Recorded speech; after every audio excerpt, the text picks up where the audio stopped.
Will there be a U.S. or global recession in 2024 or 2025? Let's take a look at the 10-year versus the 3-year Treasury. We're also going to look at the 10-year versus the 2-year. You can see right here the 10-year and 3-month has just uninverted, and this is an ominous sign for the economy. And if we look at the 10-year versus the 2-year, you can see it's uninverted. Now, if we look back in history, let's expand this out, you'll see these gray bars.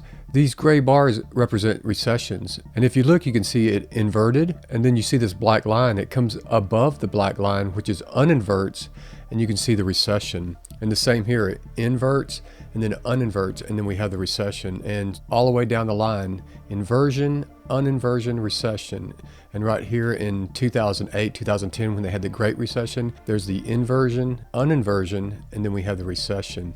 And then we had a little mini one right here. Now look how deep this one is, and it just uninverted. So you can see here, it could take up to a year after it uninverts. Now let's go over here to the 10-year and 3-year Treasury, and we're gonna see the same thing.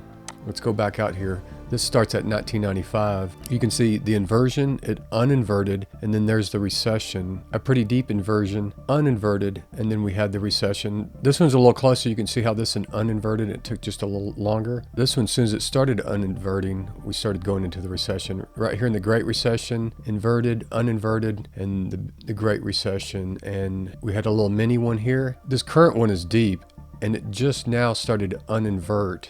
Just barely started. We'll have to see if it follows history. If it does, you can see it just uninverted, so it could be quickly or it could be maybe up to a year. This is the most anticipated recession in history. A lot of people thought the recession was going to happen right here, but then the big event took place. All that money that was pushed into the system, it pumped the bubble even bigger. So instead of having a recession and popping the bubble, it pumped it even bigger. Now it's come home to roost, and we'll have to see what happens. I'd love to hear your thoughts and comments on this down below.